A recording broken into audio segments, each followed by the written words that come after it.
El análisis político, la entrevista de la semana, la información contada de manera diferente en Hora de Cambio. Bienvenidos. Hay una situación que verdaderamente me ha llamado la atención y creo que a la opinión pública y aprovechando las redes de comunicación regional que tenemos a nivel nacional, que es un problema de la falta de información y es en tema al problema del SUNEDO. Se ha hablado acá de una reforma universitaria que pretende ser liquidada por el Congreso, han recurrido al Poder Judicial diciendo de que esa ley no se puede aplicar. Hoy día ha salido un comunicado en diferentes medios y ante a la opinión pública diciendo que la Universidad de San Marcos, como también la Universidad Católica, que son las más antiguas, digamos así, tienen que respetar la decisión del Poder Judicial, a pesar que hay una ley aprobada en el Congreso. Ahí también se genera otra confrontación. Pero yo quiero partir de algo, mi estimado Ángel Delgado, y es lo referente a que ¿ha habido o no ha habido con el SUNEDO una reforma universitaria? Porque una cosa es cerrar a las universidades que no tienen posibilidades de competir, digamos, en el mercado educativo, y otra cosa es una reforma universitaria, ¿no? ¿De qué cosa estamos hablando? Mire, la verdad es que la aprobación de esta ley se dio en circunstancias en las cuales había escándalos con algunas universidades garaje, farsas de universidad, caricaturas de universidad, y entonces generó un estado de ánimo que favoreció una ley que desde el punto de vista de la Constitución la vulneraba absolutamente en su artículo 18, porque las universidades son autónomas, y si a alguien no le gusta, adelante, que cambie la Constitución y estamos todos tranquilos. Yo soy de los que creo que SUNEDO ha sido una institución que puede haber cumplido una labor en cerrar esas universidades garaje, le voy a dar ese mérito, que además, por cierto, nadie en su sano juicio las puede defender, salvo los delincuentes que están ahí metidos. Y en segundo lugar, ha puesto sobre el tapete un tema que yo sí considero importante, que es la calidad de la educación universitaria, que tiene que ser excelente. Pero la lucha por la calidad de la educación universitaria no tiene que ser incompatible, vea usted, con la autonomía que gozan las universidades. Porque con esa lógica alguien me puede decir, sí, yo quiero mejorar la excelencia también en la gestión de los gobiernos locales, y para eso les quito la autonomía, y a partir de un momento determinado, desde la PCM o el Ministerio de, qué sé yo, del Interior o de Economía, yo voy a dirigir las políticas que tienen que hacer las municipalidades para que cumplan su objetivo, y para eso le quito la capacidad autonómica que la Constitución le señala. Yo creo en verdad que la ley que se ha aprobado por el Congreso es una ley legítima, es una ley que está dentro del marco constitucional, porque el Congreso de la República, que creó mediante una ley a SUNEDO, la creó dentro de la ley universitaria, tiene todas las potestades, no hay ningún obstáculo para que esa ley pueda ser modificada por otra ley que se aprueba además de acuerdo a un procedimiento que no puede ser objetado, y que además incluso el señor Castillo la observó, y el Congreso de la República, a través de un mecanismo y un voto de insistencia mayoritario, la ratifica y la promulga a través de los miembros a través del presidenta del Congreso de la República. Entonces estamos ante una ley aprobada, y eso en el Estado de hecho tiene que respetarse si es que queremos ser fieles al mandato de la Constitución. Lo que resulta inaceptable, vea usted, es que no es el Poder Judicial, es que una jueza provisional, es decir, una persona que no pertenece a la carrera judicial, sino que tiene su estudio abierto o trabaja en cualquier otro lugar, sea llamada en su calidad de suplente o supernumeraria para cubrir una vacante. Como sucede incluso, supongo yo, en las empresas periodísticas, hay un personal de planta y en algunos momentos te falta y se necesita, se llama a algunas personas para que sustituyan en algunas funciones. Que evidentemente los jueces supernumerarios son los que mantienen el despacho y hacen las cosas de mero trámite, pero a ningún juez supernumerario de verdad se le puede ocurrir, ¿no?, apenas 3 días de haber llegado al cargo, firmar un mamotreto de 60 y tantas páginas, que estoy seguro que ni siquiera lo ha hecho, ni lo ha entendido, o lo ha leído con la justa, y le ordena al Congreso de la República que se suspenda el proceso legislativo, cuando la legislación, el poder legislativo, es el otro nombre que tiene el Congreso, porque la función principal del Congreso, para eso existe en todas partes del mundo, es producir leyes.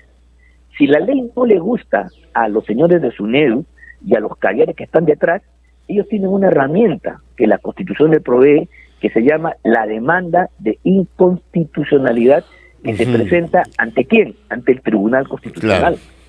Pero como el Tribunal Constitucional ha sido rescatado de las manos caviares, y ahora no tienen la mayoría que tenían antes, ese tribunal que justificó el golpe de Vizcarra hizo 1000 tropelías, que podemos hablar después, entonces han recurrido a este mecanismo tramposo que me hace a mí recordar los tiempos del señor Orellana. ¿Se acuerda usted de Orellana? Claro que sí. Bueno, ese señor que usaba a los jueces, ¿no?, para robar propiedades a través de sentencias y medidas judiciales, delinquía. O sea, él no usaba pistolas, él usaba resoluciones judiciales. A nivel nacional. De la misma manera. A nivel nacional se movía. De la misma manera, la gente de SUNEDU, ¿no?, está haciendo que una jueza provisional impida el cumplimiento de una ley dada por el Congreso de la República, que se supone, de acuerdo a la expresa la voluntad general del país.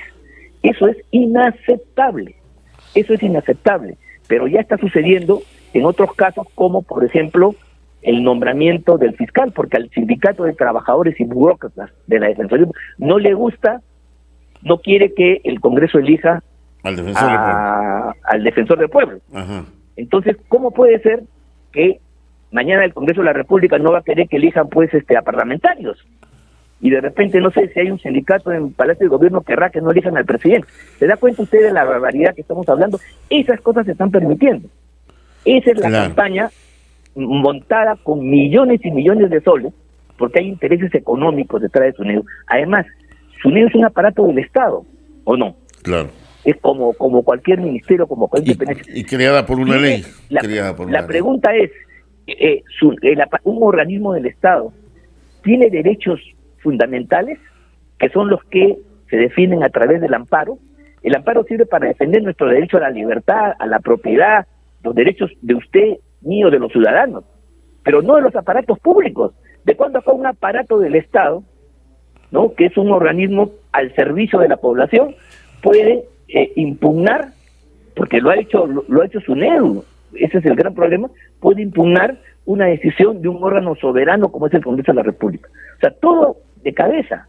Es inaceptable esta campaña que solamente se mantiene por los intereses políticos de ciertos sectores y un respaldo económico enorme de cierta banca que quiere aprovechar SUNEDU para poder copar las universidades, ¿no?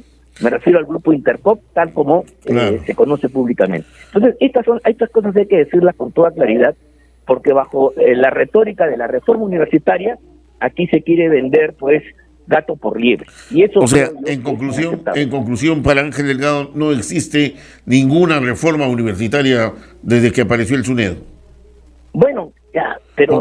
Porque cerrar locales no significa reforma, pues, ¿no? Bueno, mire, no quiero yo hacer de las palabras unos íconos inaceptables. Ya, yo le estoy reconociendo a SUNEDU algunas cosas, pero la ley que estamos hablando no elimina SUNEDU, ¿ve usted? Claro, es una ley que tiene 2 artículos. Primer artículo, SUNEDU deja de ser una dependencia del gobierno central, un aparato, un apéndice del Ministerio de Educación, y se convierte en una instancia independiente como es el Banco Central de Reserva, como es el Jurado Nacional de Elecciones, tiene ese estatus de organismo constitucionalmente independiente. Y en segundo lugar, ¿no?, si es un órgano multisectorial, ¿cómo se conforma su directorio?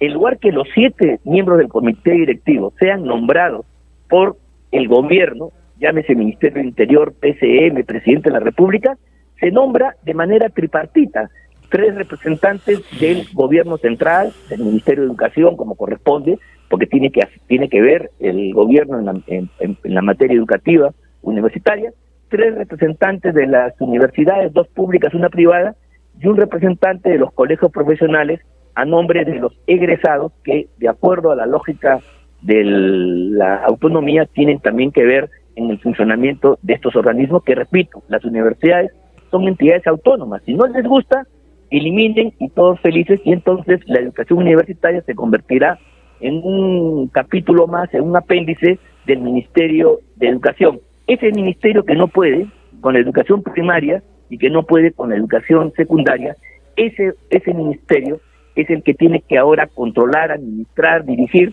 la educación superior. Eso, como usted comprenderá, es inaceptable, es una farsa que no podemos permitir los peruanos de buena voluntad.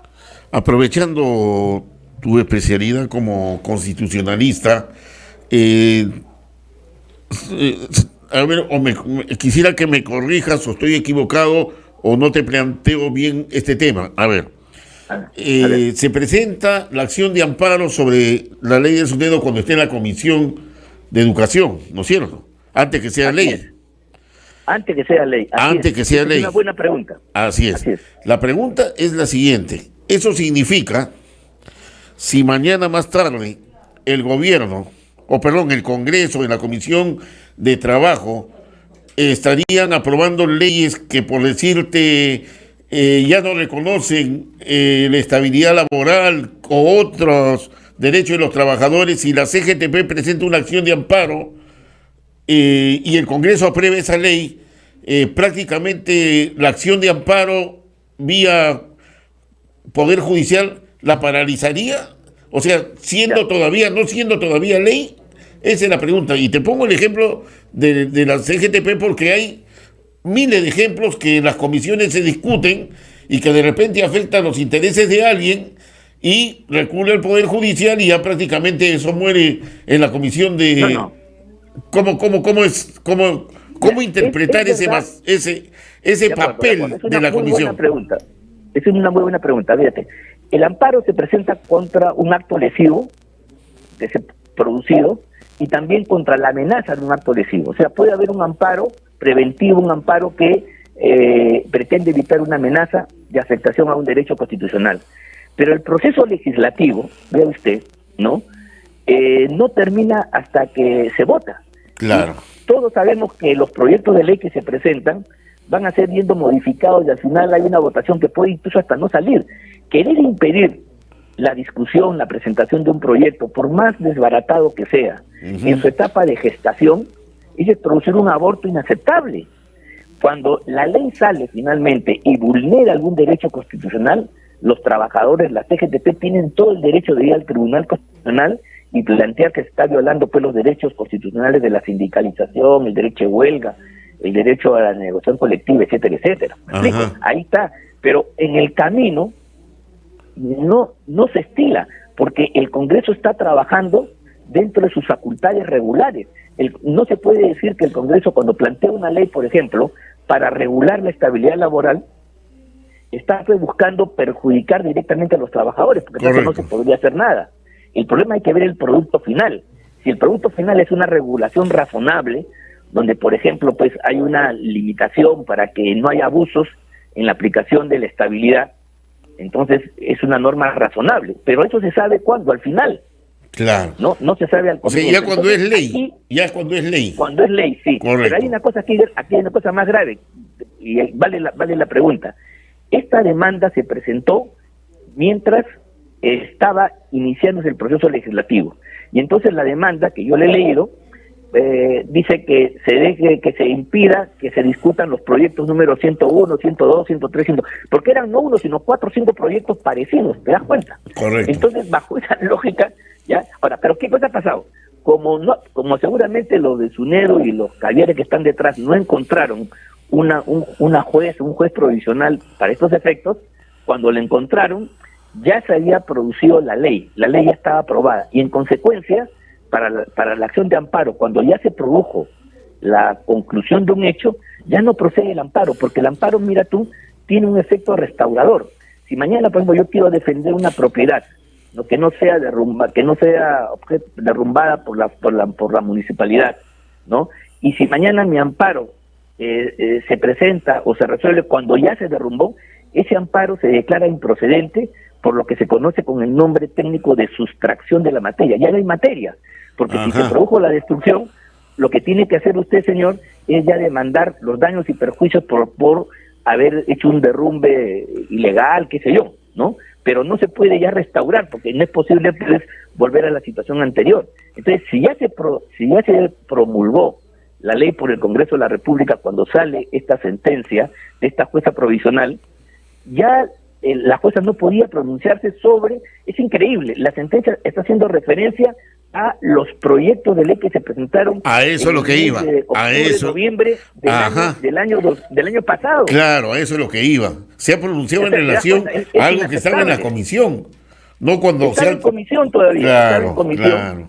Entonces, pues ya se convirtió en ley, entonces la ley ya no se puede, pues, o sea, el enfoque ya está fuera. O sea, ese amparo, que primero yo creo que es ilícito porque nadie puede impedir el funcionamiento de otro órgano, de un órgano constitucional como es el Congreso de la República, tampoco tenía como objeto que no se discutan los proyectos de ley, pero ya esos proyectos se habían convertido, habían desaparecido y se habían convertido en una ley aprobada. Y entonces para eso es que se inventaron los tribunales constitucionales en todo el mundo. Por supuesto. Esa es la razón de ser, o sea, no es que la gente quede indefensión, sino que hay un mecanismo que se llama demanda de inconstitucionalidad, que la pueden presentar un grupo de congresistas, la puede presentar el gobierno, si quiere presentarlo, hasta 5.000 ciudadanos. Correcto. Y entonces ahí el TC dirá, pues, si la norma es constitucional o no. Muy bien, pero Ángel. Aquí, con una medida cautelar, con una medida de una jueza provisional, se quiere impedir el cumplimiento de una ley. Así y peor aún, se quiere dejar sin chamba ¿a quién? Al Tribunal Constitucional. Por supuesto. Muchas gracias, Ángel Delgado. Creo que la verdad, este tema lo he escuchado desde que empezó el debate, no lo entendía.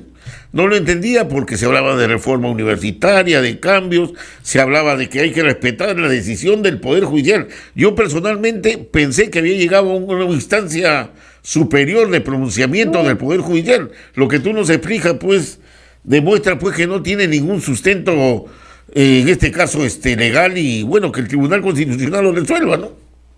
Así es. Mira tú cómo se miente, y la verdad qué importante medios como ustedes, al cual yo saludo de veras, que nos permite, lo que no nos permiten otros, decir estas cosas que se pueden comprobar. Así es. Si yo miento, me remito a los hechos, al expediente, y ustedes van a ver que lo que estoy diciendo es exacto. Sin embargo, los grandes medios ocultan, distorsionan el Poder Judicial. Mentira, la verdad que es inaceptable, y yo estoy profundamente indignado y te agradezco mucho de veras que hayamos podido conversar sobre este tema, y estoy dispuesto a hacerlo con mayor detalle y precisión para que los amigos que nos escuchan en todo el país tengan una opinión cabal, exacta y no distorsionada de este tema tan importante como es la educación universitaria. Muchas gracias a Ángel Delgado. Muchas gracias a ti, muy amable, de veras, muy contento por la entrevista. Un saludo. Gracias. Bien. El análisis político, la entrevista de la semana, la información contada de manera diferente en Hora de Cambio. Bienvenidos.